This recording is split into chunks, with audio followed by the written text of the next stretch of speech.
በደቡብ ምስራቅ እስያ ውስጥ ፊሊፒንስ ከ7000 በላይ ደሴቶች ያላት ሀገር ናት። ነገር ግን ከነዚህ ደሴቶች መካከል አንዱ በተራራዎችና በትልቅ ሸለቆች በብዙ እርሻዎችና ከትውልድ ወደ ትውልድ የሚተላለፍ ልዩ ባህሉ የተለየ ነው። ይህ የሰሜን ሉዞን የኮርዲሌራ ተራራማ አካባቢ ነው። እዚህ የሚኖሩት ካሊንጎዎች ናቸው። ካሊንጎዎች በሰሜን ፊሊፒንስ ኮርዲሌራ አስተዳደራዊ ክልል የሚኖሩ የአገሬው ህዝቦች ናቸው።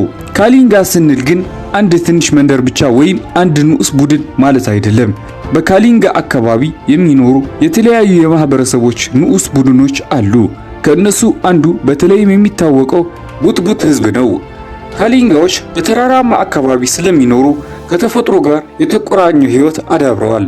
ቺኮ ወንዝ በካሊንጋ አካባቢ የሚገኙ ብዙ ማህበረሰቦችን የሚያገናኝ ዋና የተፈጥሮ ክፍል ነው። ተራራማው አካባቢ ለመኖር ቀላል አይደለም።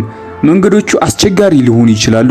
ነገር ግን ካሊንጎዎች ይህንን አካባቢ እንደ እንቅፋት ብቻ አላዩትም። ተራራዎችን ከህይወታቸው ጋር አስማምተው ይኖራሉ። በኮርዲሌራ ህዝቦች ዘንድ ሩዝ ትልቅ ቦታ አለው። እርሻ የካሊንጋ ህይወት አስፈላጊ ክፍል ነው። በተራራ አካባቢ የሩዝ እርሻ ማረስ ቀላል አይደለም። ነገር ግን ካሊንጋዎች እያረሱ ይዘሩታል። ካሊንጋዎች በፎቶ ሲታዩ ወዲያውኑ አይን የሚስበው ነገር ባህላዊው ልብሳቸው ነው። ደማቅ ቀይ፣ ጥቁር፣ አረንጓዴና ሌሎች ቀለማት ያላቸው የተሸመኑ ጨርቆች በባህላዊ አለባበሳቸው ይታያል። የካሊንጋ ሽመና የውበት ጉዳይ ብቻ አይደለም፣ የባህል ዕውቀትም ነው። እና ይህ ዕውቀት በቀላሉ አይገኝም። አንድ የተሸመነ ጨርቅ ከእጅ ስራ በላይ ነው። በውስጡ ቅርጾች፣ ቀለማት እና የባህል ምልክቶች ሊኖሩት ይችላል።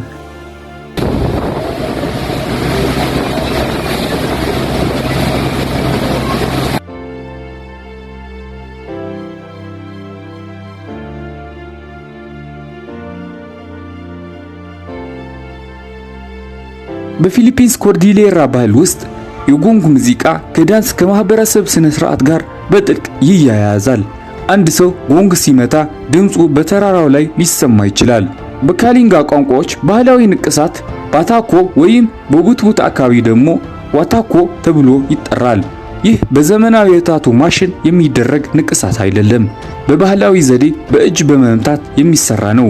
የፊሊፒንስ ናሽናል ሙዚየም እንደሚገልጸው የካሊንጋ ንቅሳት በታሪክ ከጦርነት፣ ከድፍረት፣ ከውበት፣ ከማህበራዊ ማንነት ጋር ይያያዝ ነበር።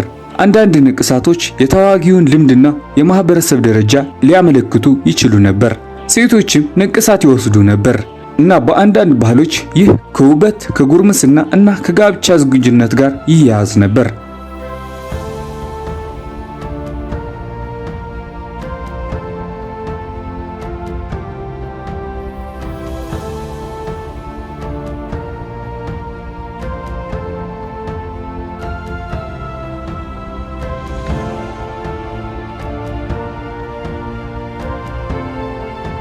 በታሪካዊ ዘመናት አንዳንድ የካሊንጋ ማህበረሰቦች ከጎረቤት ቡድኖች ጋር ግጭቶች ነበራቸው። ይህም ከሄድ ሃንቲንግ ባህል ጋር ይያያዝ ነበር። ይህ ግን የዛሬ ካሊንጋ ህይወት አይደለም። የዛሬ ካሊንጋ ሰዎች ከቀድሞ የጦርነት ልማዳቸው ጋር መግለጽ ፍጹም ትክክል አይሆንም። ምክንያቱም ዛሬ የካሊንጋ ማህበረሰቦች በቤተሰብ፣ በግብርና፣ በትምህርት፣ በንግድና በባህል ጥበቃና በዘመናዊ ህይወት ይኖራሉ።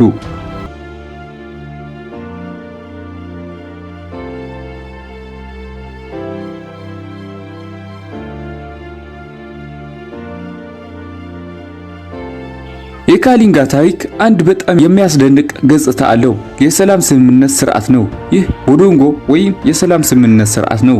ቦዶንጎ በካሊንጋ ማህበረሰቦች መካከል ሰላምን፣ ግንኙነትን እና መተባበርን ለማጠናከር የተጠቀሙበት ባህላዊ ስርዓት ነው። ዛሬም በካንጋሊ ማንነት ውስጥ ትልቅ ቦታ አለው። ታባኮ ሲቲ የሚከበረው የቦዶንጎ ፌስቲቫል እንኳን ይህን የሰላም ባህል ያከብራል። ስለዚህ የካንጋሊ ታሪክ የጦርነት ታሪክ ብቻ አይደለም፣ ሰላምን ለመፍጠር የተሰራ የማህበረሰብ ጥበብም ጭምር ነው።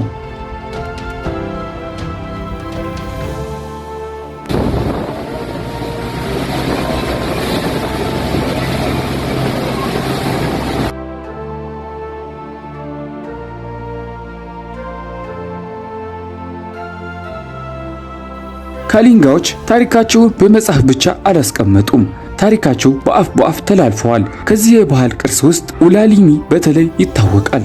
ኡላሊሚ የጀግኖች የፍቅርና የግንኙነትና የጀብዱን ታሪኮች በተረትና በዜማ የሚያስተላልፉበት የካሊንጊ የአፍ በአፍ ባህል ነው። የካሊንጊ ማህበረሰብ በግለሰብ ብቻ የተገነባ አይደለም። ቤተሰብ፣ ዘመድ እና መንደር በህይወታቸው ትልቅ ቦታ አላቸው።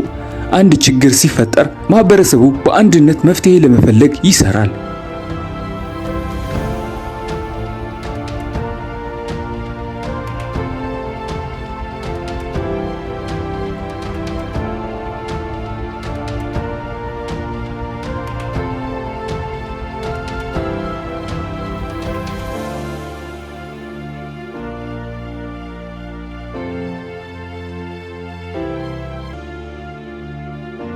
የካሊንጊ ዳንስ ስትመለከቱ ውበታቸውን እና ፍቅራቸውን ታያላችሁ።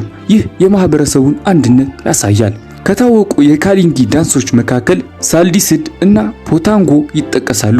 አንዳንዶቹ ዳንሶች ከፍቅር እና ከመጠናናት ጋር ሲያያዙ፣ ሌሎች ከተዋጊዎች ወይም ከታሪካዊ ማህበራዊ ሁኔታዎች ጋር ይያያዛሉ። ነገር ግን አንድ ጠቃሚ ነገር መጥቀስ አለብን። ካሊንጋዎች በጥንት ዘመን ውስጥ ብቻ የቀሩ ሰዎች አይደሉም።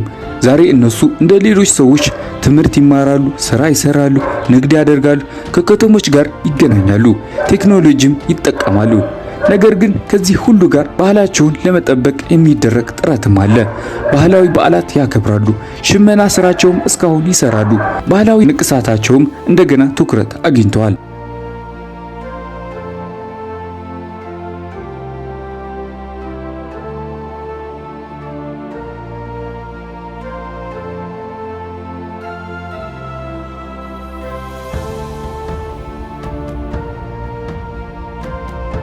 ዛሬም የካሊንጋ አካባቢ ባህላዊ በዓላት ይከበራሉ። በታባኮ ሲቲ የሚከበረው ቦዶንጋ ፌስቲቫል ከእነዚህ ውስጥ አንዱ ነው። የካሊንጋ የሰላም ስምምነት ባህል የአካባቢውን ግብርና፣ ባህላዊ ቅርስና የማህበረሰብ አንድነትን ለማክበር የሚያገለግል በዓል ነው። ሌላ ትልቅ ጉዳይ የተፈጥሮ አካባቢ ነው። የካሊንጋ ማህበረሰቦች ለብዙ ትውልዶች በተራራ በወንዝ እና በእርሻ መሬቶች መካከል ኖረዋል። ይህ የተፈጥሮን አካባቢ ባህላቸውን በጥልቅ ቀርጸውታል። በንቅሳቶቻቸው ውስጥ የእባብ፣ የሲንቲፒድ፣ የእጽዋት እና ሌሎች የተፈጥሮ ቅርጾች መታየታቸው ይህን የተፈጥሮ ግንኙነት ያሳያል። ተፈጥሮ ለእነሱ የሚኖሩበት ቦታ ብቻ አይደለም፣ የባህላቸው ክፍልም ጭምር ነው።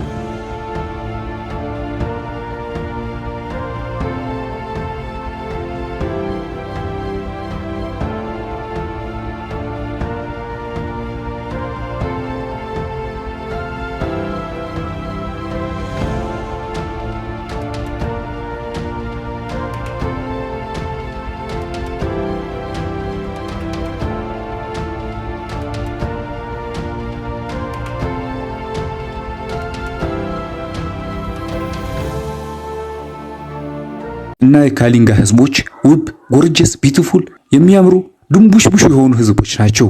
ስለ ካሊንጋ ህዝቦች የሰራሁትን ከወደዳችሁት ሰብስክራይብ እና ላይክ አድርጉ እና በቀጣይ የሌላ አስገራሚ ህዝብ ወይም ጎሳ ታሪክ እስከምንገናኝ ድረስ ደግሞ አስታ ላ ቪስታ